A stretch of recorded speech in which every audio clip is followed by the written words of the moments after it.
ਦੋਸਤੋ ਅੱਜ ਮੈਂ ਤੁਹਾਡੇ ਨਾਲ ਇੱਕ ਜ਼ਿੰਦਗੀ ਦਾ ਅਹਿਮ ਫੈਸਲਾ ਸਾਂਝਾ ਕਰਨ ਜਾ ਰਿਹਾ ਹਾਂ। ਤੁਹਾਨੂੰ ਸਭ ਨੂੰ ਤਕਰੀਬਨ ਪਤਾ ਵਾ ਕਿ ਪਿਛਲੇ ਕੁਝ ਦਿਨਾਂ ਤੋਂ ਚਰਚਾ ਚੱਲ ਰਹੀ ਸੀਗੀ ਕਿ ਅਸੀਂ ਕਾਂਗਰਸ ਵਿੱਚ ਜਾਵਾਂਗੇ।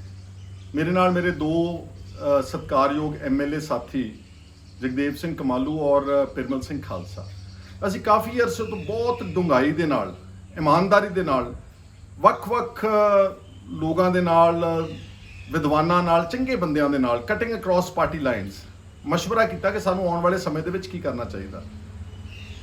ਸਭ ਦੀ ਇੱਕ ਮੁੱਠ ਰਾਏ ਸੀਗੀ ਕਿ ਅਗਰ ਤੁਸੀਂ ਪੰਜਾਬ ਦੀ ਰਾਜਨੀਤੀ 'ਚ ਸਕਰੀਏ ਰਹਿਣਾ, ਰੈਲੇਵੈਂਟ ਰਹਿਣਾ, ਤੇ ਫਿਰ ਤੁਹਾਨੂੰ ਕੋਈ ਅੱਛਾ ਪਲੇਟਫਾਰਮ ਚੁਣਨਾ ਚਾਹੀਦਾ ਵਾ, ਕਿਉਂਕਿ ਅੱਛਾ ਪਲੇਟਫਾਰਮ ਖੜਾ ਕਰਨ ਵਾਸਤੇ ਮੈਂ ਬਹੁਤ ਇਮਾਨਦਾਰੀ ਨਾਲ ਯਤਨ ਕੀਤੇ ਨੇ। ਜਿਹੜੇ ਲੋਕ ਮੈਨੂੰ ਸੋਸ਼ਲ ਮੀਡੀਆ ਤੇ ਜਾਂ ਵੈਸੇ ਜਾਣਦੇ ਨੇ ਜਾਂ ਵੈਸੇ ਫੋਲੋ ਕਰਦੇ ਨੇ, ਉਹ ਮੇਰੇ ਇਸ ਇਮਾਨਦਾਰੀ ਦੇ ਯਤਨ ਨੂੰ ਅੱਛੀ ਤਰ੍ਹਾਂ ਸਮਝਦੇ ਹੋਣਗੇ। ਜਦੋਂ 2019 ਦੀ ਲੋਕ ਸਭਾ ਦੇ ਨਤੀਜੇ ਆਏ ਨਾ, ਤਾਂ ਮੈਂ ਇਹ ਮਹਿਸੂਸ ਕੀਤਾ ਕਿ ਅੱਜ ਜਿੰਨੇ ਅੱਛੇ ਲੋਕ ਨੇ, ਹਮਖਿਆਲ ਲੋਕ ਨੇ, ਉਹਨਾਂ ਸਾਰਿਆਂ ਨੂੰ ਇੱਕ ਵਾਰ ਇਕੱਠਾ ਕਰਕੇ ਦੇਖੀਏ ਜੇ ਪੰਜਾਬ ਸੈਂਟਰਿਕ ਇੱਕ ਪੰਜਾਬ ਦੀ ਖੇਤਰੀ ਫੋਰਸ ਖੜੀ ਹੋ ਸਕੇ। ਇਸੇ ਹੀ ਮੇਰੇ ਗ੍ਰਹਿ ਤੇ ਚੰਡੀਗੜ੍ਹ ਵਿਖੇ ਲਗਭਗ 7 ਤੋਂ 8 ਮੀਟਿੰਗਾਂ, ਮੈਂ ਹੁਣ ਵਿਅਕਤੀਆਂ ਦੇ ਨਾਮ ਨਹੀਂ ਲੈਣਾ ਚਾਹੁੰਦਾ, ਤੁਸੀਂ ਸਾਰੇ ਜਾਣਦੇ ਕਿ ਹਮਖਿਆਲ ਲੀਡਰ ਕੌਣ ਸੀਗੇ ਜਿਨ੍ਹਾਂ ਦੇ ਨਾਮ ਆਮ ਤੌਰ ਤੇ ਚਰਚਿਤ ਰਹੇ ਕਿ ਇਹਨਾਂ ਲੋਕਾਂ ਨੂੰ ਇਕੱਠੇ ਹੋਣਾ ਚਾਹੀਦਾ, ਪੰਜਾਬ ਦੇ ਹਿਤੈਸ਼ੀ ਸੀ ਜਿਹੜੇ। ਲਗਾਤਾਰ 7-8 ਮੀਟਿੰਗਾਂ ਕੀਤੀਆਂ ਔਰ ਬਹੁਤ ਕੋਸ਼ਿਸ਼ ਕੀਤੀ ਕਿ ਆਹ ਜਿਹੜੀਆਂ ਛੋਟੀਆਂ ਪਾਰਟੀਆਂ ਆਪਾਂ ਬਣਾ ਕੇ ਬੈਠੇ ਹੋਏ ਆ, ਇਹਨਾਂ ਸਾਰਿਆਂ ਨੂੰ ਇੱਕ ਵਾਰ ਭੰਗ ਕਰ ਦਿਓ। ਲੋਕਾਂ ਵਿੱਚ ਵਿਸ਼ਵਾਸ ਪੈਦਾ ਕਰਨ ਵਾਸਤੇ ਇੱਕ ਥਾਂ ਇਕੱਠੇ ਹੋ ਜਾਈਏ ਔਰ ਹਲੇ ਵੀ ਕੋਈ ਆਪਣੀ ਪਾਰਟੀ ਨਾ ਬਣਾਓ। ਤੁਸੀਂ ਇੱਕ ਵਾਰ ਆਵਾਜ਼ ਲਾਓ ਸਾਰੇ ਪੰਜਾਬ ਦੇ ਚੰਗੇ ਲੋਕਾਂ ਨੂੰ ਕਿ ਜਿਹੜੇ ਵੀ ਲੋਕ ਸਾਡੇ ਨਾਲ ਸਾਥ ਦੇਣਾ ਚਾਹੁੰਦੇ ਇਸ ਉਪਰਾਲੇ ਵਿੱਚ, ਅਸੀਂ ਉਹਨਾਂ ਦਾ ਸਵਾਗਤ ਕਰਾਂਗੇ। ਪਰ ਥੋੜਾ ਅਫਸੋਸ ਤੇ ਦੁੱਖ ਨਾਲ ਕਹਿਣਾ ਪੈਂਦਾ ਕਿ ਉਹ ਸਾਡੇ ਐਫਰਟਸ ਜਿਹੜੇ ਸੀਗੇ ਉਹ ਸਿਰੇ ਨਹੀਂ ਚੜ੍ਹ ਸਕੇ। ਮੈਂ ਕਿਸੇ ਨੂੰ ਕੋਈ ਦੋਸ਼ ਵੀ ਨਹੀਂ ਦੇਣਾ ਚਾਹੁੰਦਾ, ਉਹਦੇ ਵਿੱਚ ਮੈਂ ਆਪਣੇ ਆਪ ਨੂੰ ਵੀ ਦੋਸ਼ੀ ਸਮਝਦਾ ਵਾਂ, ਪਰ ਸਾਡਾ ਜਿਹੜਾ ਇੱਕ ਉਹ ਪੰਜਾਬ ਸੈਂਟਰਿਕ ਇੱਕ ਰੀਜਨਲ ਫੋਰਸ ਖੜੀ ਕਰਨ ਦਾ ਜਿਹੜਾ ਸੁਪਨਾ ਸੀਗਾ, ਉਹ ਸਿਰੇ ਨਾ ਚੜ੍ਹ ਸਕਿਆ। ਇਸ ਕਰਕੇ ਸਾਨੂੰ ਇਹ ਫੈਸਲਾ ਜਿਹੜਾ ਲੈਣਾ ਪਿਆ ਕਾਂਗਰਸ ਜੁਆਇਨ ਕਰਨ ਦਾ। ਔਰ ਇਹ ਕਾਂਗਰਸ ਜੁਆਇਨ ਐਵੇਂ ਨਹੀਂ ਕਰ ਲਈ। ਮੈਨੂੰ ਪਤਾ ਵਾ ਕਿ ਕੁਝ ਲੋਕਾਂ ਨੂੰ ਇਹਦੇ ਨਾਲ ਸ਼ਾਇਦ ਉਹਨਾਂ ਨੂੰ ਅੱਛਾ ਨਾ ਲੱਗੇ, ਪਰ ਮੇਰੀ ਥੋੜੀ ਦਲੀਲ ਅੱਛੀ ਤਰ੍ਹਾਂ ਸੁਣ ਕੇ ਫਿਰ ਤੁਸੀਂ ਆਪਣਾ ਮਨ ਬਣਾਉਣਾ। ਕਾਂਗਰਸ ਜੁਆਇਨ ਕਰਨ ਦਾ ਫੈਸਲਾ ਪ੍ਰਮੁੱਖ ਕਾਰਨ ਜਿਹੜਾ ਹੈ ਉਹਦੇ 'ਚ ਇਹ ਵੀ ਆ ਕਿ ਮੈਂ ਜਦੋਂ 2015 'ਚ ਕਾਂਗਰਸ ਛੱਡ ਕੇ ਆਮ ਆਦਮੀ ਪਾਰਟੀ 'ਚ ਗਿਆ ਸੀ ਨਾ, ਮੈਂ ਅਰਵਿੰਦ ਕੇਜਰੀਵਾਲ ਦੀ ਕਾਰਜਸ਼ੈਲੀ ਔਰ ਜਿਹੜੀ ਉਹਨਾਂ ਦੇ ਗੱਲ ਕਰਨ ਦਾ ਅੰਦਾਜ਼ ਸੀਗਾ ਤੇ ਜੋ ਉਹਨਾਂ ਨੇ ਵਾਅਦੇ ਕੀਤੇ ਇਸ ਦੇਸ਼ ਦੀ ਰਾਜਨੀਤੀ ਵਿੱਚ ਇੱਕ ਕੁਆਲਿਟੇਟਿਵ ਚੇਂਜ ਲਿਆਉਣ ਦਾ, ਮੈਂ ਉਹਦੇ ਨਾਲ ਪ੍ਰਭਾਵਿਤ ਸੀਗਾ ਔਰ ਮੈਂ ਅਨਕੰਡੀਸ਼ਨਲ ਪਾਰਟੀ ਜੁਆਇਨ ਕੀਤੀ ਉਦੋਂ 2015 ਦੇ ਦਸੰਬਰ ਦੇ ਵਿੱਚ। ਲੇਕਿਨ ਮੈਨੂੰ ਬੜੇ ਦੁੱਖ ਨਾਲ ਕਹਿਣਾ ਪੈਂਦਾ ਕਿ ਜਦੋਂ ਉੱਥੇ ਜਾ ਕੇ ਮਾਹੌਲ ਦੇਖਿਆ ਤਾਂ ਉਹਨਾਂ ਨੇ ਪਾਰਟੀ ਨੂੰ ਪੂਰੀ ਤਰ੍ਹਾਂ ਜਕੜਿਆ ਹੋਇਆ ਸੀਗਾ। ਮੇਰਾ ਇੱਕ ਬਹੁਤ ਅੱਛਾ ਦੋਸਤ ਆ, ਉਹ ਪੱਤਰਕਾਰ ਹੈ, ਬੜਾ ਸੀਨੀਅਰ, ਉਹਦਾ ਨਾਮ ਤਾਂ ਨਹੀਂ ਮੈਂ ਲੈ ਸਕਦਾ। ਉਹਨੇ ਮੈਨੂੰ 2017 ਦੀ ਇਲੈਕਸ਼ਨ ਤੋਂ ਕਾਫੀ 4-5 ਮਹੀਨੇ ਪਹਿਲਾਂ ਕਹਿਤਾ ਕਿ ਹੁਣ ਤੁਹਾਡੀ ਸਰਕਾਰ ਆਮ ਆਦਮੀ ਪਾਰਟੀ ਦੀ ਪੰਜਾਬ 'ਚ ਨਹੀਂ ਬਣੇਗੀ। ਮੈਂ ਕਿਹਾ ਕਿਉਂ ਨਹੀਂ ਬਣੇਗੀ? ਕਹਿੰਦਾ ਕੇਜਰੀਵਾਲ ਦੇ ਕੋਲ ਦੋ ਰਾਹ ਨੇ, ਜਾਂ ਤਾਂ ਉਹ ਪਾਰਟੀ ਦੇ ਉੱਤੇ ਕਬਜ਼ਾ ਕਰਕੇ ਬੈਠ ਜਾਵੇ ਤੇ ਜਾਂ ਉਹ ਸਰਕਾਰ ਬਣਾ ਲਵੇ। ਕੇਜਰੀਵਾਲ ਨੇ ਆਹ ਵਾਲਾ ਰਾਹ ਚੁਣਿਆ। ਉਹਨਾਂ ਨੇ ਪਾਰਟੀ ਨੂੰ ਗਲਛਿਆ ਹੋਇਆ ਸੀਗਾ ਕਿ ਕੋਈ ਵੀ ਪਾਰਟੀ 'ਚ ਫੈਸਲਾ ਕੋਈ ਆਦਮੀ ਸਾਡੇ ਤੋਂ ਬਾਹਰ ਨਹੀਂ ਹੋ ਸਕਦਾ, ਔਰ ਇਸੇ ਕਰਕੇ ਉਹਨਾਂ ਨੇ ਪਾਰਟੀ ਦੇ ਵਿੱਚ ਕੋਈ 2017 'ਚ ਕੋਈ ਯੋਗ ਚਿਹਰਾ ਪੰਜਾਬ ਦੇ ਵਿੱਚ ਪੰਜਾਬ ਦਾ ਨਹੀਂ ਉਤਾਰਿਆ, ਜਿਹਦੇ ਕਰਕੇ ਪੰਜਾਬ ਦੇ ਵਿੱਚ ਉਹਨਾਂ ਦਾ ਗ੍ਰਾਫ ਜਿਹੜਾ ਸੀਗਾ ਉਹ 100 ਸੀਟ ਤੋਂ ਡਿੱਗ ਕੇ 20 ਸੀਟਾਂ ਤੇ ਆ ਗਿਆ। ਚਲੋ 20 ਤੇ ਵੀ ਆ ਗਿਆ ਸੀਗਾ, ਆਪੋਜੀਸ਼ਨ ਬਣ ਗਈ ਸੀਗੀ, ਲੇਕਿਨ ਉਸ ਤੋਂ ਬਾਅਦ ਵੀ ਉਹਨਾਂ ਦੇ ਜਿਹੜੀ ਰਣਨੀਤੀ ਸੀ ਉਹ ਬਦਲੀ ਨਹੀਂ। ਉਹਨਾਂ ਨੇ ਕਿਸੇ ਵੀ ਆਪਣੇ ਕਿਸੇ ਗਲਤੀ ਨੂੰ ਕਦੀ ਪਿੱਛੇ ਮੁੜ ਕੇ ਦੇਖਿਆ ਹੀ ਨਹੀਂ ਅੱਜ ਤੱਕ। ਪੁਰਾਣੀਆਂ ਗੱਲਾਂ ਮੈਂ ਛੱਡ ਦਿੰਦਾ ਕਿ ਛੋਟੇਪੁਰ ਸਾਹਿਬ ਨੂੰ ਕੱਢਿਆ, ਡਾਕਟਰ ਗਾਂਧੀ ਨੂੰ ਕੱਢਿਆ, ਘੁੱਗੀ ਨੂੰ ਕੱਢਿਆ, ਉਹ ਗੱਲਾਂ ਸਾਰੀਆਂ ਪਾਸ ਹੋ ਚੁੱਕੀਆਂ ਸੀਗੀਆਂ। ਲੇਕਿਨ ਆ ਜਿਹੜਾ ਗਵਰਨਮੈਂਟ ਬਣਨ ਤੋਂ ਬਾਅਦ ਜਦੋਂ ਫੁਲਕਾ ਸਾਹਿਬ ਬੜੇ ਨੇ, ਉਹਨਾਂ ਨੇ ਬੜਾ ਅੱਛਾ ਕੰਮ ਕੀਤਾ 7-8 ਮਹੀਨੇ ਬਤੌਰ ਲੀਡਰ ਆਫ ਆਪੋਜੀਸ਼ਨ। ਉਸ ਤੋਂ ਬਾਅਦ ਲੀਡਰ ਆਫ ਆਪੋਜੀਸ਼ਨ ਮੈਨੂੰ ਬਣਾਇਆ ਔਰ ਜਿਹੜੇ ਹਾਲਾਤਾਂ 'ਚ ਬਣਾਇਆ ਗਿਆ ਮੈਂ ਹੁਣ ਸਭ ਨਾਲ ਬਹੁਤ ਨਹੀਂ ਰਿਪੀਟਡਲੀ ਸਾਂਝੇ ਕਰਨਾ ਚਾਹੁੰਦਾ। ਇਹ ਵੀ ਮੇਰੇ ਜਿਹੜੇ 20 ਚੋਂ 16 ਐਮਐਲਏਜ਼ ਨੇ ਚੰਡੀਗੜ੍ਹ ਇੱਕ ਮੀਟਿੰਗ ਕਰਕੇ ਇੱਕ ਚਿੱਠੀ ਲਿਖ ਕੇ ਭੇਜਤੀ ਸੀ ਕੇਜਰੀਵਾਲ ਨੂੰ ਕਿ ਅਸੀਂ ਇਸ ਨੂੰ ਆਪਣਾ ਆਗੂ ਬਣਾਉਣਾ ਚਾਹੁੰਦੇ, ਕਿਉਂਕਿ ਅਸੀਂ ਚਾਹੁੰਦੇ ਹਾਂ ਕਿ ਪੰਜਾਬ ਦੇ ਵਿੱਚ ਪਾਰਟੀ ਜਿਹੜੀ ਮਜ਼ਬੂਤ ਹੋਵੇ ਔਰ ਮਜ਼ਬੂਤ ਕਰਨ ਵਿੱਚ ਸੁਖਪਾਲ ਸਿੰਘ ਖਹਿਰਾ ਯੋਗਦਾਨ ਪਾ ਸਕਦਾ। ਉਹਨਾਂ ਨੇ ਜਿਹੜੇ ਵੀ ਮੇਰੇ ਚੰਗੇ ਗੁਣ ਸੀ ਉੱਥੇ ਵਿੱਚ ਲਿਖ ਕੇ ਭੇਜ ਦਿੱਤੇ, ਉਹਨਾਂ ਨੂੰ ਮੈਨੂੰ ਬਣਾਉਣਾ ਪਿਆ। ਇੱਕ ਅਗਰ ਮੈਂ ਗੱਲ ਕਨਫੈਸ ਕਰਾਂ ਤੇ ਜਿਹੜੀ ਲਾਸਟ ਮੀਟਿੰਗ ਬਣਨ ਲੱਗਿਆ, ਮੈਨੂੰ ਜਦੋਂ ਸਾਰੇ ਐਮਐਲਏਜ਼ ਦੇ ਵਿਚਾਰ ਲਏ ਗਏ ਤਾਂ ਮੈਨੂੰ ਲਾਸਟ ਵਿੱਚ ਬੁਲਾਇਆ ਗਿਆ ਸੀਗਾ ਤੇ ਸੰਜੇ ਸਿੰਘ ਵੀ ਉਸ ਮੀਟਿੰਗ ਵਿੱਚ ਹਾਜ਼ਰ ਸੀ। ਤਾਂ ਅਰਵਿੰਦ ਕੇਜਰੀਵਾਲ ਨੇ ਮੇਰੇ ਨਾਲ ਥੋੜੀ ਜਿਹੀ ਬਹਿਸ ਚੱਲ ਪਈ। ਉਸ ਤੋਂ ਬਾਅਦ संजय सिंह ने रोका तो उन्होंने कहा कि अब भाई साहब अब बना ही रहे हैं तो आप इनसे आप बहस करने का कोई मतलब नहीं बनता। पर केजरीवाल ने लास्ट ਵਿੱਚ ਬਣਾਉਣ ਤੋਂ ਪਹਿਲਾਂ ਮੈਨੂੰ ਕਿਹਾ ਕਿ खैरा जी मैं आपको बना तो रहे हैं क्योंकि एमएलए आपके साथ हैं, अगर मेरा बस चलता तो मैं आपको एलओपी कभी ना बनाता। मैनू उदण तो ही पता लग गया कि मेरी पुठी गिनती शुरू हो गई है। एलओपी बन गया, जो भी मेरे च ईमानदारी सी, जिन्नी तनदेही सी, मैं उस अहुदे दे फर्ज निभाने शुरू कर दिते। दोस्तों जिहड़ा तुहानूं लगदा ना कि एलओपी जिहड़ा जी बड़ा सुखाड़ा जा अहुदा वा, ये गड्डियां मोटरां ते कोठियां मिलदियां ने, कुछ लोग इहनूं कुर्सी नाल जोड़दे ने, इस तरह नहीं गा। जे तां तुसीं इहनूं आराम परस्ती दे नाल कट्टना, जिद्दां पहिलां तुरी आउंदी सी रवायत, फिर ये आराम परस्ती वाला अहुदा हैगा वा, पर मैं इसनूं अपनी एक प्रॉपर जिम्मेवारी समझदे, अपना फर्ज समझदे, मैं एक विरोधी धिर दे लीडर का जिहड़ा रोल सीगा वो अपने वालों पूरी शिद्दत दे नाल निभाया। तुहानूं सब नूं पता है, इहदे बारे मैं अपनी कोई वजाहत नहीं कर रहा। और उहदे विच एक इहो जिहा मौका आया कि माफिया का बड़ा वड्डा माइनिंग माफिया का स्कैंडल उठिया, उहदे विच एक मिनिस्टर नूं इस्तीफा देना पिया। उस मिनिस्टर ने अपनी शक्ति का दुरुपयोग करके मेरे खिलाफ फाजिलका दे विच जाके एक 2015 का पुराना मुकदमा से, उहदे 2017 च मेरा उस NDPS ड्रग्स के केस में नाम जोड़ दिता। उस केस में दोस्तों 20 साल लोगों को कैद हुई है। मैनू चलो परमात्मा वाहिगुरू की कृपा दे नाल सुप्रीम कोर्ट ऑफ इंडिया ने मैनू उहदे विच स्टे दे दिता। इस तो थोड़ा जिहा पिछे आगे चल जाइए, उहदे नेड़े तेड़े अरविंद केजरीवाल ने बिक्रम मजीठिया तो माफ़ी मंग ली सी। सब ने बड़ा शोर मचाया, सब ने अपोज किया, मैं भी उसनों अपोज किया कि गलत काम किया वा, इहदे नाल लोकां दा पार्टी का मनोबल डिग्गिया वा। हुण वो तो माफ़ी मंग के ते निकल गए, लेकिन मैं जिहड़ा सरकार दे नाल मत्था लाया सीगा 2017-18 में बतौर लीडर ऑफ ओपोजिशन, मैं तो NDPS का केस अज भी भुगत रहा वां।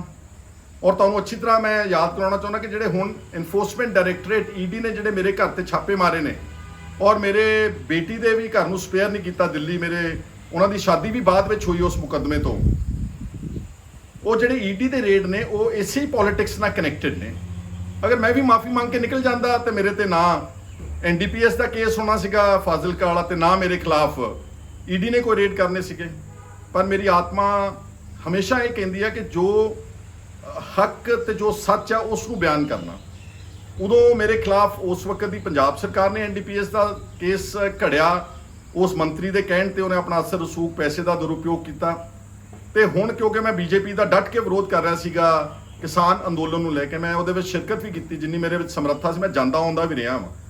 पर जदों 26 जनवरी नूं ट्रैक्टर परेड के दौरान नवरीत सिंह डिबडबा का कतल किया गया दिल्ली पुलिस वालों, मैं उसनूं बहुत जोरदार ढंग दे नाल चक्या और उस परिवार नूं दिल्ली हाई कोर्ट तक लिजा के उहदे विच इंसाफ दिवाउण दा उपराला किया। उस तो पहलां जिहड़ा युआपा के केसेस के तहत बहुत जुल्म ढाया जा रहा सी पंजाब और देश भर दे विच, उहदे विच भी मैं बहुत लड़ाई लड़ी, क्योंकि युआपा कानून बेसिकली डायरैक्टली NIA के थले आउंदा, नैशनल इन्वेस्टिगेटिंग एजेंसी, जिहड़ा प्राइम मिनिस्टर के national security adviser mister Ajit Doval के तहत है।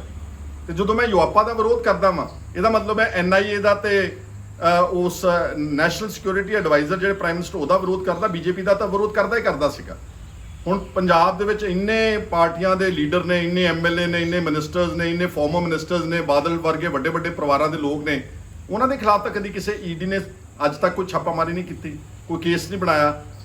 पर मेरे खिलाफ उन्होंने ये किया क्योंकि मैनू सबक सिखाना चाहते सी, जिहड़ा मैं युआपा वर्गे केसेस और जो किसान अंदोलन में जो नवरीत सिंह डिबडबा का मैं विरोध उस कतल के इंसाफ की लड़ाई लड़ रहा सीगा, वो मेरी आवाज़ बंद कराना चाहते थे। इस करके जे तो कोई भी रोल तुहानूं मिलदा जिंदगी जे तो तुसीं उसनूं सिर्फ की कहंदे हुंदे रस्मी तौर पर निभाउणा चाहुंदे हो, तो फिर तुहानूं कोई तंग नहीं करेगा, फिर तुहाडे ते कोई परचे दर्ज नहीं करेगा।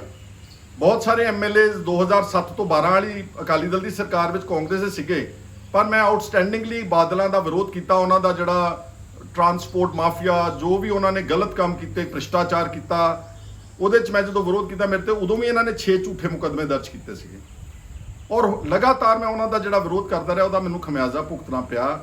इस करके मैं तुहानूं ये कहना चाहुंदा वां कि ये कुछ कारण ने कि जिहड़ा मेरा मन बनाउण विच आहिस्ता आहिस्ता सहाई हो रहे सीगे। दूसरे जिहड़ा अज अरविंद केजरीवाल आम आदमी पार्टी है, उन्होंने जिहड़ा एक प्रचार किया सी, बाकी गल्लां आपां सारियां छड्ड दईए, एक उन्होंने प्रचार किया सी कि ये आम लोगों की पार्टी होवेगी, असीं रेहड़ी वालियां नूं ਪੈਂਚਰ ਵਾਲਿਆਂ ਨੂੰ ਉਹਨਾਂ ਦੇ ਇੱਥੋਂ ਦਾ ਲੋਕਲ ਪ੍ਰਧਾਨ ਅਕਸਰ ਬਿਆਨ ਦਿੰਦਾ ਰਿਹਾ। ਤੁਸੀਂ ਮੈਨੂੰ ਦੱਸ ਦਿਓ ਕਿ ਪਿਛਲੇ ਜਿੰਨੀ ਵੀ ਦੇਰ ਦੇ ਇਹ ਸਾਡੇ ਜਾਣ ਤੋਂ ਬਾਅਦ ਜੋ ਲੋਕਾਂ ਨੂੰ ਰਲਾ ਰਹੇ ਨੇ, ਉਹ ਕਿੰਨੇ ਕੁ ਰੇੜੀਆਂ ਵਾਲੇ ਤੇ ਕਿੰਨੇ ਕੁ ਪੈਂਚਰਾਂ ਵਾਲੇ ਰਲਾਏ ਨੇ। ਕੱਲ ਪਰਸੋਂ ਸਮਰਾਲੇ ਦਾ ਇੱਕ ਰਵੈਤੀ ਅਕਾਲੀ ਜਗਜੀਵਨਪਾਲ ਸਿੰਘ ਖੀਰਨੀਆ ਐਕਸ MLA, ਉਹ ਇੱਕ ਅਮੀਰ ਆਦਮੀ ਆ, ਉਹ ਚੰਦ ਦਿਨਾਂ ਤੱਕ ਉਸੇ ਹੀ ਬੇਅਦਬੀ ਮਹਿਕਮੇ ਦੇ ਨਾਲ ਰਲਿਆ ਹੋਇਆ ਸੀਗਾ ਜਿਨ੍ਹਾਂ ਤੇ ਆਪਾਂ ਸਾਰੇ ਗਿਲਾ ਕਰਦੇ ਆ, ਪਰ ਉਸ ਨੂੰ ਵੀ ਉਹਨਾਂ ਨੇ ਲਿਆ ਕੇ ਤੇ MLA ਦੀ ਟਿਕਟ ਦੇਣੀ ਆ।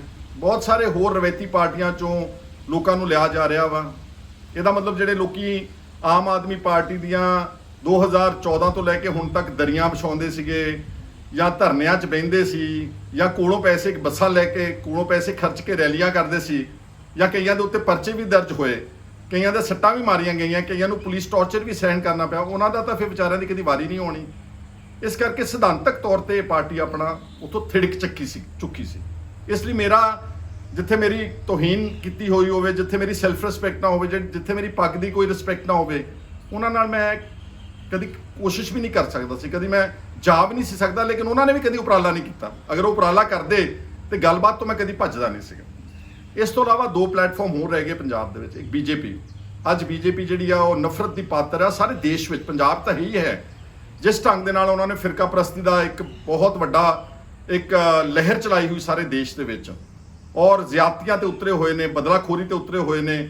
ਸਾਰੇ ਜਿਹੜੇ ਵਾਈਟਲ ਇੰਸਟੀਟਿਊਸ਼ਨਸ ਆ ਇੰਡੀਆ ਦੇ, ਚਾਹੇ ਉਹ ਇਲੈਕਸ਼ਨ ਕਮਿਸ਼ਨ ਆਫ ਇੰਡੀਆ ਵਾ, ਚਾਹੇ ਉਹ CVC ਹੈ, ਚਾਹੇ ਉਹ RTI ਆ, ਇੱਥੋਂ ਤੱਕ ਕਿ ਜੁਡੀਸ਼ਰੀ ਨੂੰ ਵੀ ਆਪਣੇ ਉਹਨਾਂ ਨੇ ਕੰਟਰੋਲ ਵਿੱਚ ਕੀਤਾ, ਉਹਦਾ ਦੁਰਉਪਯੋਗ ਕਰ ਰਹੇ ਨੇ। ਇਸ ਤਰ੍ਹਾਂ ਦੀ ਪਾਰਟੀ ਨਾਲ ਤਾਂ ਅਸੀਂ ਕਦੀ ਸੋਚ ਵੀ ਨਹੀਂ ਸਕਦੇ। ਸਗੋਂ ਇਹਨਾਂ ਨੂੰ ਇੱਕ ਪਲੇਟਫਾਰਮ ਤੇ ਇਕੱਠੇ ਹੋ ਕੇ ਇਹਨਾਂ ਦਾ ਵਿਰੋਧ ਕਰਨਾ ਸਾਰੇ ਠੀਕ ਸੋਚ ਰੱਖਣ ਵਾਲੇ ਵਿਅਕਤੀਆਂ ਦਾ ਇੱਕ ਨੈਤਿਕ ਫਰਜ਼ ਬਣ ਜਾਂਦਾ। ਅਕਾਲੀ ਦਲ, ਜਿਹਦੇ ਨਾਲ ਅਰਸੇ ਤੋਂ ਸਾਡੀ ਲੜਾਈ ਆ। ਮੇਰੇ ਪਿਤਾ ਜੀ ਸਰਦਾਰ ਸੁਖਜਿੰਦਰ ਸਿੰਘ, ਉਹਨਾਂ ਨੇ, ਉਹ ਅਕਾਲੀ ਸੀਗੇ, ਉਹਨਾਂ ਨੇ 1986 ਦੇ ਵਿੱਚ ਜਦੋਂ ਬਰਨਾਲਾ ਸਰਕਾਰ ਸੀ ਤੇ ਉਸ ਵੇਲੇ ਅਕਾਲੀ ਦਲ ਦੀ ਸਰਕਾਰ ਨੇ ਪੁਲਿਸ ਭੇਜਤੀ ਦਰਬਾਰ ਸਾਹਿਬ, ਉਹਦਾ ਨਾਮ ਸੀਗਾ ਆਪਰੇਸ਼ਨ ਬਲੈਕ ਥੰਡਰ।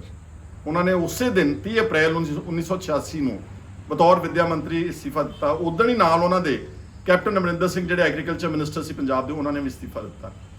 ਬਾਦਲ ਇੱਕ ਹਮੇਸ਼ਾ ਫਿਊਡਲਿਸਟਿਕ ਸੋਚ ਲੈ ਕੇ ਅਕਾਲੀ ਦਲ ਤੇ ਕਬਜ਼ਾ ਕੀਤਾ ਸੀ। ਉਹ ਜਦੋਂ ਦਾ ਉਹਦਾ ਕੰਟਰੋਲ ਹੋਇਆ ਉਸਨੇ ਇਸ ਪਾਰਟੀ ਦਾ ਬੇੜਾ ਗਰਕ ਕਰ ਦਿੱਤਾ। ਇਸ ਲਈ ਔਰ ਹੁਣ ਤਾਂ ਉਹਨਾਂ ਤੇ ਜਿਹੜੇ ਗੁਰੂ ਗ੍ਰੰਥ ਸਾਹਿਬ ਦੀ ਬੇਅਦਬੀਆਂ ਦੇ, ਬਾਈਬਲ ਕਲਾਂ ਦੇ, ਜੋ ਭ੍ਰਿਸ਼ਟਾਚਾਰ ਨਾਲ ਦੋਨਾਂ ਹੱਥਾਂ ਨਾਲ ਲੁੱਟ ਖਸੁੱਟ ਕਰਕੇ ਇੱਕ ਬਹੁਤ ਵੱਡਾ ਐਮਪਾਇਰ ਖੜਾ ਕੀਤਾ ਉਹਨਾਂ ਨੇ, ਬਹੁਤ ਵੱਡੀਆਂ ਜਾਇਦਾਦਾਂ ਦੇਸ਼ ਵਿਦੇਸ਼ਾਂ ਵਿੱਚ ਬਣਾਈਆਂ। ਉਹਨਾਂ ਨਾਲ ਸਿਧਾਂਤਕ ਵੱਡੇ ਪੱਧਰ ਦੇ ਉੱਤੇ ਸਾਡੇ ਮਤਭੇਦ ਨੇ, ਉਹਨਾਂ ਨਾਲ ਕਦੀ ਸੋਚ ਵੀ ਨਹੀਂ ਸੀ ਸਕਦੇ।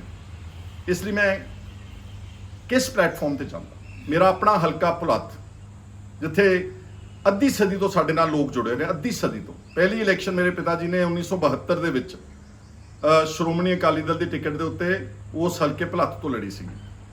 ਅੱਜ 50 ਸਾਲ ਹੋਣ ਜਾ ਰਹੇ ਨੇ। 50 ਸਾਲਾਂ ਦੇ ਲੋਕ ਜਿਹੜੇ ਸਾਡੇ ਨਾਲ ਜੁੜੇ ਨੇ, ਉਹਨਾਂ ਦਾ ਮੇਰੇ ਤੇ ਬਹੁਤ ਪ੍ਰੈਸ਼ਰ ਪਿਛਲੇ ਸਾਲ, 1.5 ਸਾਲ ਤੋਂ, ਕਿ ਤੁਸੀਂ ਬਹੁਤ ਕੋਸ਼ਿਸ਼ ਕੀਤੀ, ਤੁਸੀਂ ਹਰ ਮੁਮਕਿਨ ਯਤਨ ਕਰਕੇ ਦੇਖ ਲਿਆ, ਪਰ ਜੇ ਚੋਣ ਪ੍ਰਣਾਲੀ ਵਿੱਚ ਰੈਲੇਵੈਂਟ ਰਹਿਣਾ ਚਾਹੁੰਦੇ ਹੋ, ਜੇ ਸਾਡੀ ਮਦਦ ਕਰਨਾ ਚਾਹੁੰਦੇ ਹੋ, ਜੇ ਪੰਜਾਬ ਦੇ ਇਸ਼ੂਜ਼ ਉਠਾਉਣਾ ਚਾਹੁੰਦੇ ਹੋ, ਤਾਂ ਫਿਰ ਤੁਹਾਨੂੰ ਕਾਂਗਰਸ ਜੁਆਇਨ ਕਰਨੀ ਚਾਹੀਦੀ ਹੈ। ਤੁਸੀਂ ਜਾ ਕੇ ਭੁਲੱਥ ਵਿੱਚ ਬੱਚੇ ਤੋਂ ਤਸਦੀਕ ਕਰ ਸਕਦੇ ਹੋ।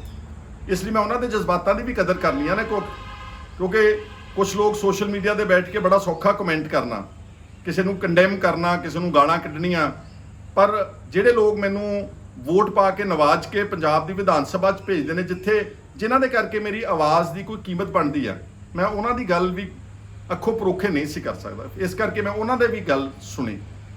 ਸਾਰਾ ਕੁਝ ਸੋਚਣ ਤੋਂ ਬਾਅਦ, ਸਮਝਣ ਤੋਂ ਬਾਅਦ, ਸੁਣਨ ਤੋਂ ਬਾਅਦ, ਵਿਚਾਰਨ ਤੋਂ ਬਾਅਦ ਇਹ ਮੈਂ ਬੜੇ ਧੀਰਜ ਨਾਲ ਇਹ ਫੈਸਲਾ ਲਿਆ ਵਾ, ਔਰ ਮੈਂ ਆਪਣੇ ਸਾਥੀਆਂ ਦੇ ਨਾਲ ਅਸੀਂ ਕਾਂਗਰਸ ਪਾਰਟੀ ਜੁਆਇਨ ਕਰਨ ਜਾ ਰਹੇ ਹਾਂ। ਜੁਆਇਨ ਕਰ ਲਈ ਸਮਝ ਲਓ। ਤੇ ਮੈਂ ਤੁਹਾਨੂੰ ਯਕੀਨ ਦਿਵਾਉਣਾ ਚਾਹੁੰਦਾ ਵਾਂ ਕਿ ਚਾਹੇ ਮੈਂ ਕਿਤੇ ਹੀ ਰਵਾਂ, ਮੈਂ ਗੱਲ ਹਮੇਸ਼ਾ ਆਪਣੇ ਸੂਬੇ ਪੰਜਾਬ ਦੀ, ਆਪਣੇ ਲੋਕਾਂ ਦੀ ਗੱਲ ਕਰਾਂਗਾ। ਮੈਂ 25 ਸਾਲ ਦਾ ਇਸ ਰਾਜਨੀਤਿਕ ਪਿੜ ਵਿੱਚ ਐਕਟਿਵ ਆ। 25 ਸਾਲਾਂ 'ਚ ਸਰਕਾਰਾਂ ਨੇ ਤਾਂ ਮੇਰੇ ਤੇ ਮੁਕੱਦਮੇ ਬਣਾਏ ਨੇ, ਜੋ ਮੇਰੇ ਤੇ 6 ਮੁਕੱਦਮੇ ਅਕਾਲੀਆਂ ਨੇ ਬਣਾਏ, ਮੇਰੇ ਤੇ NDPS ਦਾ ਝੂਠਾ ਮੁਕੱਦਮਾ ਬਣਾਇਆ, ਮੇਰੇ ਤੇ BJP ਨੇ ਹੁਣ ED ਦੇ ਰੇਡ ਕਰਾਏ। ਪਰ ਮੈਂ ਇੱਕ ਤੁਹਾਡੀ ਕਚਹਿਰੀ 'ਚ ਪੱਖ ਰੱਖਣਾ ਚਾਹੁੰਦਾ ਕਿ ਅੱਜ ਤੱਕ ਮੇਰੇ ਤੇ ਕਦੀ ਕਿਸੇ ਵਿਅਕਤੀ ਨੇ, ਹਲਕਾ ਪਲਾਥੀਆ ਪੰਜਾਬ ਦੇ ਵਿੱਚ ਕਿਸੇ ਨੇ ਇਹ ਨਹੀਂ ਕਿਹਾ ਕਿ ਸਾਡੇ ਨਾਲ ਇਹਨੇ ਠੱਗੀ ਮਾਰੀ ਆ, ਸਾਡੇ ਨਾਲ ਇਹਨੇ ਬੇਈਮਾਨੀ ਕੀਤੀ ਆ, ਸਾਡੇ ਨਾਲ ਇਹਨੇ ਧਰੋਹ ਕੀਤਾ ਵਾ, ਸਾਡੇ ਨਾਲ ਇਹਨੇ ਵਾਅਦਾ ਖਿਲਾਫੀ ਜਾਂ ਵਿਸ਼ਵਾਸਘਾਤ ਕੀਤਾ, ਕਦੀ ਨਹੀਂ ਕੀਤਾ, ਕਿਉਂਕਿ ਮੇਰਾ ਸੁਭਾਅ ਨਹੀਂਗਾ। ਮੈਂ ਕਦੀ ਦੋਗਲੀ ਰਾਜਨੀਤੀ ਨਹੀਂ ਕੀਤੀ, ਮੈਂ ਕਦੀ ਛੁਪਾ ਕੇ ਕੋਈ ਕੰਮ ਨਹੀਂ ਕੀਤਾ। ਕੁਝ ਲੋਕ ਮੈਨੂੰ ਕਾਫੀ ਅਰਸੇ ਤੋਂ ਪੁੱਛ ਰਹੇ ਤੁਹਾਡਾ ਪ੍ਰੋਗਰਾਮ ਕੀ ਆ, ਤਾਂ ਮੈਂ ਸਮਝਦਾ ਸੀਗਾ ਕਿ ਸਹੀ ਵਕਤ ਦੇ ਉੱਤੇ ਤੁਹਾਨੂੰ ਸਭ ਨੂੰ ਮੈਂ ਇਸ ਦੇ ਉੱਤੇ ਚਾਨਣਾ ਪਾਊਂਗਾ, ਤੁਹਾਨੂੰ ਜਾਣੂ ਕਰਵਾਊਂਗਾ। ਇਸ ਲਈ ਮੇਰੇ ਸਤਿਕਾਰਯੋਗ ਵੀਰੋ, ਭੈਣੋ, ਭਰਾਓ, ਬਜ਼ੁਰਗੋ, ਮਾਤਾਓ, ਜਿੱਥੇ ਵੀ ਤੁਸੀਂ ਬੈਠੇ ਹੋ ਦੁਨੀਆ ਭਰ ਦੇ ਵਿੱਚ, ਮੈਂ ਤੁਹਾਨੂੰ ਇਹ ਫਿਰ ਭਰੋਸਾ ਦਿਵਾਉਣਾ ਚਾਹੁੰਦਾ ਕਿ ਮੈਂ ਰਹਾਂ ਚਾਹੇ ਕਿਤੇ, ਪਰ ਮੇਰਾ ਦਿਲ ਜਿਹੜਾ ਹੈ ਉਹ ਆਪਣੇ ਸੂਬੇ, ਆਪਣੇ ਲੋਕਾਂ ਵਾਸਤੇ ਹਮੇਸ਼ਾ ਧੜਕਦਾ ਰਹੇਗਾ। ਔਰ ਮੈਂ ਹਲਕਾ ਪਲਾਤ ਦੇ ਲੋਕਾਂ ਨੂੰ ਵੀ ਯਕੀਨ ਦਿਵਾਉਣਾ ਚਾਹੁੰਦਾ, ਮੇਰੇ ਤੋਂ ਜ਼ਿੰਦਗੀ 'ਚ ਗਲਤੀਆਂ ਹੋਈਆਂ ਹੋਣਗੀਆਂ। ਪੰਜਾਬ ਦੇ ਲੋਕਾਂ ਨੂੰ ਵੀ ਕਹਿਣਾ ਚਾਹੁੰਦਾ, ਮੈਨੂੰ ਇਹ ਪੋਲੀਟੀਕਲ ਫੈਸਲੇ ਲੈਣ ਵਿੱਚ ਕੋਈ ਮੇਰੇ ਤੋਂ ਗਲਤੀ ਹੋਈ ਹੋਵੇਗੀ, ਕਿਉਂਕਿ ਮੈਂ ਪ੍ਰੋਫੈਸ਼ਨਲ ਪੋਲੀਟੀਸ਼ੀਅਨ ਨਹੀਂਗਾ, ਮੇਰਾ ਧੰਦਾ ਨਹੀਂ ਸੀਗਾ।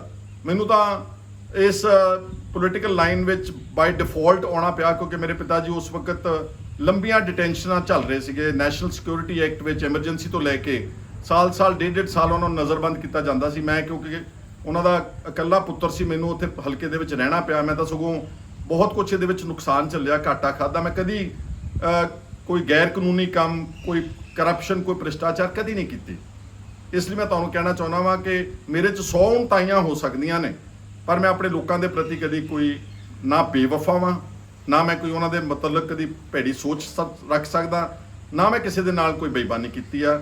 ਇਸ ਲਈ ਸਭ ਨੂੰ ਮੇਰੀ ਹੱਥ ਜੋੜ ਕੇ ਨਿਮਰਤਾ ਨਾਲ ਬੇਨਤੀ ਆ ਕਿ ਜਿਨ੍ਹਾਂ ਨੂੰ ਨਹੀਂ ਵੀ ਚੰਗਾ ਲੱਗਿਆ, ਕੋਈ ਗੱਲ ਨਹੀਂ ਕਿ ਸਾਰਿਆਂ ਨੂੰ ਆਪਾਂ, ਕੋਈ ਵੀ ਆਦਮੀ 100 ਕਲਾ ਸੰਪੂਰਨ ਨਹੀਂ ਹੋ ਸਕਦਾ, ਕੋਈ ਵੀ ਆਦਮੀ ਸਭ ਨੂੰ ਖੁਸ਼ ਨਹੀਂ ਕਰ ਸਕਦਾ। ਜਿਹੜੇ ਮੇਰੇ ਫੈਸਲੇ ਨਾਲ ਸਹਿਮਤ ਨਹੀਂ ਗਏ ਉਹਨਾਂ ਦਾ ਵੀ ਮੈਂ ਸ਼ੁਕਰੀਆ ਅਦਾ ਕਰਦਾ, ਤੇ ਜਿਹੜੇ ਮੇਰੇ ਫੈਸਲੇ ਨਾਲ ਸਹਿਮਤ ਨੇ ਮੈਂ ਉਹਨਾਂ ਨੂੰ ਯਕੀਨ ਦਿਵਾਉਣਾ ਚਾਹੁੰਦਾ ਕਿ ਆਉਣ ਵਾਲੇ ਸਮੇਂ 'ਚ ਮੈਂ ਕਿਤੇ ਵੀ ਰਵਾਂ, ਕਾਂਗਰਸ ਦੇ ਪਲੇਟਫਾਰਮ ਤੇ ਰਹਿ ਕੇ ਮੈਂ ਆਪਣੇ ਪੰਜਾਬ ਦੀ, ਆਪਣੇ ਹਕੂਕ ਦੀ ਹਮੇਸ਼ਾ ਗੱਲ ਕਰਦਾ ਰਹੂੰਗਾ। ਔਰ ਜਿਹੜੇ ਇਹ ਨਲਾਇਕ ਲੋਕ ਜਿਨ੍ਹਾਂ ਨੇ ਗੁਰੂ ਗ੍ਰੰਥ ਸਾਹਿਬ ਦੀ ਬੇਅਦਬੀਆਂ ਕੀਤੀਆਂ, ਪੰਜਾਬ ਨੂੰ ਦੋਨਾਂ ਹੱਥਾਂ ਨਾਲ ਲੁੱਟਿਆ, ਇਹਨਾਂ ਨੂੰ ਡੈਫੀਨੇਟਲੀ ਸਜ਼ਾ ਮਿਲਣੀ ਚਾਹੀਦੀ ਆ। ਕੈਪਟਨ ਅਮਰਿੰਦਰ ਸਿੰਘ ਨਾਲ 100 ਮੇਰੇ ਪੋਲੀਟੀਕਲ ਡਿਫਰੈਂਸਿਸ ਸੀਗੇ, 100। ਜਦੋਂ ਕੋਈ ਟਾਈਮ ਸੀਗਾ ਅਪੋਜ਼ ਕਰਨ ਦਾ, ਮੈਂ ਟਾਈਮ ਅਪੋਜ਼ ਵੀ ਕੀਤਾ, ਪਰ ਅੱਜ ਜਦੋਂ ਮੈਂ ਦੇਖਿਆ ਕਿ ਹੋਰ ਕੋਈ ਵਾਇਬਲ ਅਲਟਰਨੇਟਿਵ ਨਹੀਂ ਪੈਦਾ ਕਰ ਸਕੇ ਅਸੀਂ, ਤਾਂ ਮੈਂ ਸਮਝਦਾ ਕਿ ਮੈਨੂੰ ਫਿਰ ਉੱਥੇ ਜਾਣ ਦਾ ਫੈਸਲਾ ਕਰਨਾ ਪਿਆ। ਕੈਪਟਨ ਅਮਰਿੰਦਰ ਸਿੰਘ ਵਿੱਚ ਕੁਛ ਉਣਤਾਈਆਂ ਅਗਰ ਹਨ ਵੀ, ਪਰ ਇੱਕ ਗੱਲ ਯਾਦ ਰੱਖਿਓ ਕਿ ਜਦੋਂ ਪੰਜਾਬ ਦੀ ਗੱਲ ਆਈ 1984 ਦੇ ਵਿੱਚ ਦਰਬਾਰ ਸਾਹਿਬ ਤੇ ਹਮਲਾ ਹੋਇਆ ਸੀਗਾ, ਕੈਪਟਨ ਅਮਰਿੰਦਰ ਸਿੰਘ ਪਟਿਆਲੇ ਤੋਂ ਮੈਂਬਰ ਪਾਰਲੀਮੈਂਟ ਸੀ ਕਾਂਗਰਸ ਦੇ, ਇਹਨਾਂ ਨੇ ਉਸ ਵੇਲੇ ਅਸਤੀਫਾ ਦੇ ਦਿੱਤਾ ਸੀਗਾ। ਉਸ ਤੋਂ ਬਾਅਦ 1986 ਵਿੱਚ ਜਦੋਂ ਆਪਰੇਸ਼ਨ ਬਲੈਕ ਥੰਡਰ ਬਰਨਾਲਾ ਸਾਹਿਬ ਦੀ ਸਰਕਾਰ ਨੇ ਪੁਲਿਸ ਭੇਜੀ ਦਰਬਾਰ ਸਾਹਿਬ, ਇਹਨਾਂ ਨੇ ਬਤੌਰ ਐਗਰੀਕਲਚਰ ਮਿਨਿਸਟਰ ਫਿਰ ਅਸਤੀਫਾ ਦੇ ਦਿੱਤਾ। 2004 ਵਿੱਚ ਜਦੋਂ ਪਾਣੀਆਂ ਦਾ ਬਹੁਤ ਵੱਡਾ ਵਿਵਾਦ, ਆਪਣਾ ਪਾਣੀ ਲੈ ਚੱਲਾ ਸੀ ਹਰਿਆਣਾ, ਇਹਨਾਂ ਨੇ termination of agreements act pass ਕਰਕੇ ਪੰਜਾਬ ਦੀ ਵਿਧਾਨ ਸਭਾ ਦੇ ਵਿੱਚ ਇੱਕ ਵਾਰ ਪੰਜਾਬ ਦੇ ਪਾਣੀਆਂ ਨੂੰ ਫਿਰ ਬਚਾਇਆ। ਇਸੇ ਤਰ੍ਹਾਂ ਹੀ ਹੁਣ ਜਦੋਂ ਕਿਸਾਨਾਂ ਦਾ ਮੁੱਦਾ ਉੱਠਿਆ ਹੈ ਆਪਣੇ ਦੇਸ਼ ਵਿੱਚ, ਆਪਣੇ ਪੰਜਾਬ ਦੇ ਵਿੱਚ, ਉਹਨਾਂ ਨੇ ਪੰਜਾਬ ਦੀ ਵਿਧਾਨ ਸਭਾ ਵਿੱਚ ਤਿੰਨੇ ਕਾਨੂੰਨਾਂ ਨੂੰ ਅਮੈਂਡ ਕਰਕੇ ਇੱਕ ਠੋਸ ਰੈਜ਼ੋਲੂਸ਼ਨ ਇਸ ਕਾਨੂੰਨਾਂ ਦਾ, ਕਾਲੇ ਕਾਨੂੰਨਾਂ ਦਾ ਵਿਰੋਧ ਕਰਦਿਆਂ ਹੋਇਆਂ ਅਸੈਂਬਲੀ 'ਚ ਪਾਸ ਕਰਕੇ ਇਸ ਦਾ ਵੀ ਡਟਵਾਂ ਵਿਰੋਧ ਕੀਤਾ ਵਾ। ਮੈਂ ਜਿੱਦਾਂ ਕਿਹਾ ਕਿ ਹਰ ਆਦਮੀ ਕੋਈ 100% ਕਰੈਕਟ ਨਹੀਂ ਹੋ ਸਕਦਾ, ਪਰ ਬਾਈ ਐਂਡ ਲਾਰਜ ਅਗਰ ਆਪਾਂ ਇਹਨਾਂ ਦਿਨਾਂ ਵਿੱਚ ਦੇਖਾਂਗੇ ਤਾਂ I think that he still one of the best leaders that Punjab has got.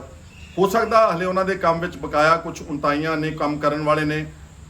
ਅਸੀਂ ਯਤਨ ਕਰਾਂਗੇ ਕਿ ਜਿੰਨੇ ਵੀ ਅਸੀਂ ਅਸੀਂ ਪੂਰਾ ਉਹਦੇ 'ਚ ਰੋਲ ਅਦਾ ਕਰਕੇ, ਤੇ ਜਿਹੜਾ ਖਾਸ ਤੌਰ ਤੇ ਮਸਲਾ ਬੇਅਦਬੀਆਂ ਦਾ, ਗੁਰੂ ਗ੍ਰੰਥ ਸਾਹਿਬ ਦਾ, ਬਾਈਬਲ ਕਲਾਂ ਦਾ ਲਟਕਦਾ ਹੁੰਦਾ, ਉਹਦੇ ਵਿੱਚ ਇਨਸਾਫ ਦਿਵਾਉਣ ਵਿੱਚ ਸਹਾਈ ਹੋਵਾਂਗੇ। ਸੋ ਤੁਹਾਡਾ ਸਾਰਿਆਂ ਦਾ ਮੇਰੇ ਨਾਲ ਬਣਨ ਵਾਸਤੇ ਤੁਹਾਡਾ ਸ਼ੁਕਰੀਆ। ਦੁਨੀਆ ਭਰ 'ਚ ਜਿਨ੍ਹਾਂ ਨੇ ਮੇਰਾ ਸਾਥ ਦਿੱਤਾ, ਜਿਨ੍ਹਾਂ ਨੇ ਮਦਦ ਕੀਤੀ, ਹਰ ਕਿਸਮ ਦੀ ਮੈਂ ਤੁਹਾਡਾ ਧੰਨਵਾਦ ਕਰਦਾ। ਮੈਂ ਹਮੇਸ਼ਾ ਨਹੀਂ ਰਹੂੰਗਾ, ਮੈਂ ਤੁਹਾਡਾ ਸਭ ਦਾ ਅਵੇਲੇਬਲ ਰਹੂੰਗਾ। ਇਹ ਨਹੀਂ ਕਿ ਮੈਂ ਕਦੀ ਭੱਜਿਆ ਨਹੀਂ, ਮੈਂ ਕਦੀ ਟੈਲੀਫੋਨ ਅਟੈਂਡ ਕਰਨ ਤੋਂ ਨਹੀਂ ਭੱਜਿਆ, ਮੈਂ ਸਭ ਨਾਲ ਗੱਲ ਕਰਦਾ, ਜਿੰਨੀ ਮੇਰੇ 'ਚ ਕੈਪੈਸਿਟੀ ਹੈ। ਗਾਂ ਵੀ ਮੈਂ ਇਸੇ ਤਰ੍ਹਾਂ ਹੀ ਕਰਦਾ ਰਹੂੰਗਾ। ਉਮੀਦ ਹੈ ਸਾਡੇ ਇਸ ਫੈਸਲੇ ਤੇ, ਜੋ ਅਸੀਂ 3 ਵਿਧਾਇਕ ਕਾਂਗਰਸ ਪਾਰਟੀ ਜੁਆਇਨ ਕਰ ਰਹੇ ਹਾਂ, ਤੁਸੀਂ ਇਸ ਫੈਸਲੇ ਦੇ ਨਾਲ ਸਹਿਮਤੀ ਵੀ ਪ੍ਰਗਟਾਓਗੇ, ਸਾਡੇ ਤੇ ਭਰੋਸਾ ਵੀ ਰੱਖੋਗੇ। ਤੁਹਾਡਾ ਸਾਰਿਆਂ ਦਾ ਬਹੁਤ ਬਹੁਤ ਸ਼ੁਕਰੀਆ, ਧੰਨਵਾਦ, ਥੈਂਕ ਯੂ।